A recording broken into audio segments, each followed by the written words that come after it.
এডিটিংয়ের আজকের কোর্সে আপনাদের গুরুত্বপূর্ণ কিছু বিষয় নিয়ে আমি দেখাতে চলেছি। হ্যাঁ, এর জন্য আপনারা গ্যালারি থেকে ছবি নিয়ে নেবেন। আমি একটা ছবি নিয়ে নিচ্ছি। ওকে, আমি এই ছবিটা নিয়ে নিচ্ছি। ওকে, এখন দেখুন, পিএস টাচে ছবি আনাই মানে আমরা কি বুঝি, যে ছবির ব্যাকগ্রাউন্ড চেঞ্জ করার জন্য আমরা পিএস টাচে এনেছি, তাই না? এখন দেখুন, এখানে যে যতগুলো অপশন আছে, তাই না, এর ভিতর ব্যাকগ্রাউন্ড কাট করার জন্য আমাদের হচ্ছে এই যে এই টুলটা, কুইক সিলেকশন নামে যে টুলটা, এই টুলটা আমরা ইউজ করব। ব্রাশ সিলেকশন দিয়েও ইউজ করা যায়, কিন্তু আমরা হচ্ছে এটা দিয়ে শিখব, কুইক সিলেকশন আর হচ্ছে পলিগন সিলেকশন, এই দুটো দিয়ে আমরা ব্যাকগ্রাউন্ড কাট শিখব। ওকে, দেখুন আমি চলে গিয়েছি আপনার হচ্ছে কুইক সিলেকশন টুলে। ওকে, এখন দেখুন নিচে যে মোড লেখা আছে, হ্যাঁ, মোডটা প্লাস করে দিয়ে ব্রাশের সাইজটা আপনারা কমিয়ে বাড়িয়ে নেবেন। আমি এই পর্যন্ত রাখছি। ওকে, এখন ছবির চারপাশ দিয়ে আমরা যেভাবে স্কেচবুকে ড্র করেছি ঠিক ওইভাবে টান দিব। হ্যাঁ, দেখুন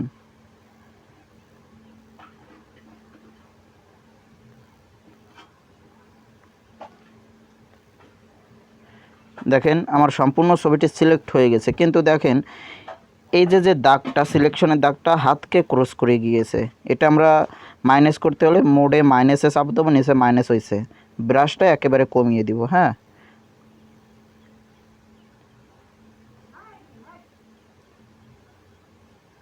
ওকে, দেখেন আমাদের সিলেকশন করা শেষ। ওকে, এখন আমরা দেখব যে কোথায় কোথায় ভুল আছে। এর জন্য উপরে যে পেন্সিল বারটা, ওকে, আপনারা দেখতে পাচ্ছেন এই যে পেন্সিল বারটা, এটাতে ক্লিক করবেন।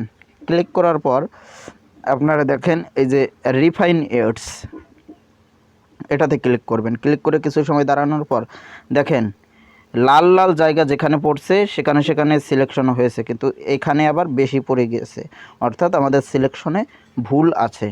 হ্যাঁ, এর জন্য আমরা কি করব, এর জন্য দেখেন আমরা এটা দিয়েও মাইনাস করতে পারি, অথবা ব্রাশ সিলেকশন টুল যেটা, এটা নিয়ে নেবেন। ওকে, মোডটাকে মাইনাস করে দিবেন, ব্রাশটাকে কম বেশি করে নেবেন। আমি এই পর্যন্ত রাখলাম।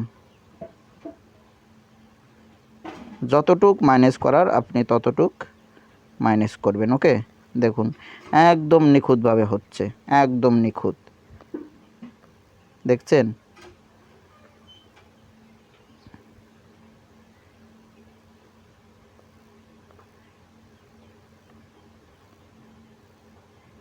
অলরাইট,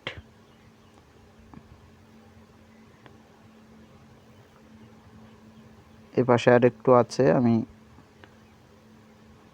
অলরাইট, আমাদের সিলেকশন শেষ।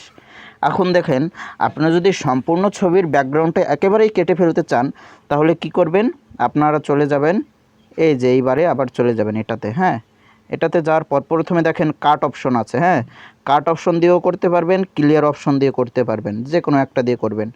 আমি করলাম কাট দিয়ে করলাম, দেখেন ছবির ব্যাকগ্রাউন্ডটা ক্লিয়ার হয়ে গেছে। আর যদি আপনারা চান ছবির নিচের কিছু অংশ রেখে উপরের টুকু রিমুভ করে দিতে, হ্যাঁ, তাহলে কি করবেন, এই যে অ্যান্ড অপশন আছে, আমি দেখাই, এই যে অ্যান্ড অপশন আছে, অ্যান্ড অপশনে ক্লিক করবেন।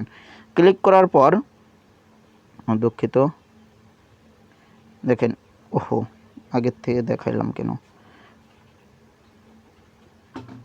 অ্যান্ড অপশনে ক্লিক করার পর দেখেন কি করবেন, এই যে দেখেন FADE ফেড নামে একটা অপশন আছে। হ্যাঁ, এই ফেড অপশনে আপনারা ক্লিক করবেন। দুঃখিত, হ্যাঁ, দেখুন ফেড অপশনে ক্লিক করার পর দুটো পয়েন্ট আসবে আপনার কাছে। দেখেন এই দুটো পয়েন্ট আপনি টানাটানি করবেন যে আপনি কতটুকু রাখবেন।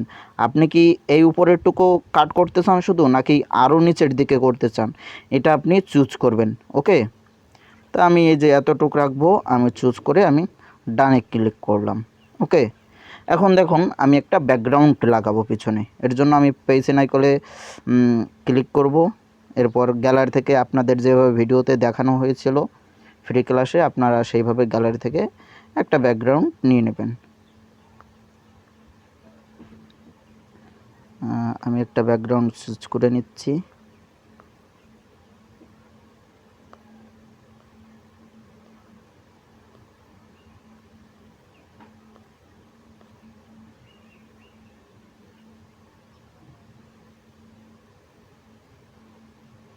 এই ব্যাকগ্রাউন্ডটাই ধরুন আমি নিলাম। ওকে, এই ব্যাকগ্রাউন্ডটা নিলাম আমি। নেওয়ার পর আমি ডানে ক্লিক করলাম, এরপর লেয়ারে ক্লিক করব। লেয়ারে ক্লিক করার পর ব্যাকগ্রাউন্ডটাকে চাপ ধরে ধরে নিচে নিয়ে আসবো। ওকে, দেখেন আমি ব্যাকগ্রাউন্ডটা লেয়ারে নিচে নিয়ে এসেছি। এখন অ্যান্ড অপশনে ক্লিক করে ট্রান্সফরমারে ক্লিক করব। ওকে, ব্যাকগ্রাউন্ডটা আমাদের আরও লম্বা করতে হবে। ট্রান্সফরমারে ক্লিক করার পর দেখেন আমাদের নিচে আর একটা অপশন আসছে এক্সটার্ট নামে। নিচে দেখেন এক্সটার্ট নামে তিনটা আছে, ফ্লিপ এক্স, ফ্লিপ ওয়াই এবং হচ্ছে এক্সটার্ট। দেখতে পাচ্ছেন, আপনারা এক্সটার্টে ক্লিক করবেন। হ্যাঁ, এরপর দেখেন 3 নাম্বার একটা আছে লক এসকেপড রেশিও, আপনারা এটাতে ক্লিক করবেন। ক্লিক করলে দেখবেন যে এটা লম্বা হয়ে গেছে, দেখছেন। অলরাইট, দেখেন ব্যাকগ্রাউন্ডটার সাথে ম্যাচ হয়ে গেছে, কিন্তু আমাদের পার্সনের ছবিটা ছোট করা লাগবে। এর জন্য আমরা কি করব, লেয়ারে গিয়ে পার্সনে ক্লিক করবো, এরপর অ্যান্ডে গিয়ে এই যে ট্রান্সফরমার যেটা আছে ট্রান্সফর্ম, দেখছেন, এই যে এটাতে ক্লিক করব। এটাতে ক্লিক করার পর আমরা পার্সনটাকে ছোট করে দেবো, যতটুকু আমরা ছোট করলে বুঝবো যে রিয়েলিস্টিক লাগছে। হ্যাঁ, আমরা ততটুকু ছোট করে নিলাম। এখন দেখেন পার্সনের এই দুই পাশে একটা গ্যাপ জায়গা চলে এসেছে, এখানে গ্যাপ চলে এসেছে, এখানে গ্যাপ চলে এসেছে। এটাকে ফিল আপ করার জন্য কি করতে হবে, এটাকে ফিল আপ করার জন্য আমরা একদম যে নিচের টুল ব্রাশটা, ওকে, এই যে নিচের ব্রাশটা, এই ব্রাশটা ক্লিক করব। ওকে, এই ব্রাশটা সিলেক্ট করার পর আমরা কি করব, আমরা যতটুকু আমাদের জায়গাটা দরকার আমি ততটুকু সিলেক্ট করে নিলাম। ওকে, এরপর অ্যান্ডে ক্লিক করব, ট্রান্সফরমারে ক্লিক করব। হ্যাঁ, এরপর আবার লক এসকেপ করব। দেখেন আমাদের খালি জায়গাটা পরিপূর্ণ হয়ে গেল। ওকে, ঠিক একইভাবে এই পাশেও, এই পাশের জায়গাটাও সিলেক্ট করলাম, অ্যান্ড অপশনে ক্লিক করলাম। অলরাইট, দেখুন আমাদের ব্যাকগ্রাউন্ডটা ঠিক হয়ে গেছে। এখন আমরা ব্যাকগ্রাউন্ড ব্লার করব কিভাবে। ওকে, দেখুন এরপর আমরা আবার ব্যাকগ্রাউন্ডে চলে যাব। এরপর উপরে দেখেন একটা টুলবার আছে। ওকে, উপরে দেখেন একটা টুলবার আছে, এই যে টুলবারটা এফেক্টসে ক্লিক করব। এফেক্টসে ক্লিক করার পর প্রথমে দেখেন একটা চলে আসবে, দুটো বিষয় লক্ষ্য করবেন। একটা হচ্ছে বেসিক, হ্যাঁ, এখানে দেখেন অনেকগুলো আছে। হ্যাঁ, দেখেন আপনি এর ভিতর বেসিকে চলে আসবেন। বেসিকে যখনই ক্লিক করবেন একটা আসবে এই যে গাউসিয়ান ব্লার, দেখছেন।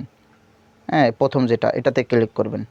এটাতে ক্লিক করার পর দেখেন নিচে একটা অপশন আসছে। হ্যাঁ, এই যে কতটুকু রেটিং দিতে চান, 1, 2, 30, 70। হ্যাঁ, আপনি যত এদিক দিবেন তত বাড়বে। হ্যাঁ, আমি আমার প্রয়োজন মতো রাখছি, আমি এই পর্যন্ত রাখছি। অলরাইট, দেখছেন আমার ব্যাকগ্রাউন্ড কিন্তু ব্লার হয়ে গেছে প্রফেশনালি আমি একটা ব্যাকগ্রাউন্ডও লাগিয়ে ছবির সাথে ম্যাচিং করে লাগিয়েছি। হয়তো একদম ফুল পারফেক্ট হয় নাই, অন্য ব্যাকগ্রাউন্ড দিলে ভালো মানাবে, কিন্তু আমি আপনাদের দেখালাম। ওকে, কিভাবে আপনারা হচ্ছে এই যে কুইক সিলেকশন দিয়ে কাটিং করে ফেড অপশনের মাধ্যমে কাট করে আপনারা একটা ব্যাকগ্রাউন্ড লাগাতে পারবেন। সো পিএস টাচের এটা ছিল আজকের ভিডিও। হ্যাঁ, আমি চাইলে পিএস টাচের একদিনেই সব ভিডিওগুলো দেখাতে পারি, কিন্তু পিএস টাচ এমন একটা অ্যাপ, এটাতে যখন আপনি কাজ করতে যাবেন আপনি আউলাইয়া যাবেন। হ্যাঁ, অতএব আপনাকে যখন আমি ছোট ছোট পার্ট করে পিএস টাচের ভিডিওগুলো দিব, আপনি প্রতিটা ভিডিও দেখে 2-1 বার চেষ্টা করলেই ওই সেটিংটা আপনার মুখস্থ হয়ে যাবে। ওকে, এই জন্য পিএস টাচের যে ভিডিওগুলো এইগুলো পার্ট করে দেওয়া হবে। ওকে, তো সকলে ভালো থাকুন। আজকের ভিডিও এই পর্যন্তই। ধন্যবাদ।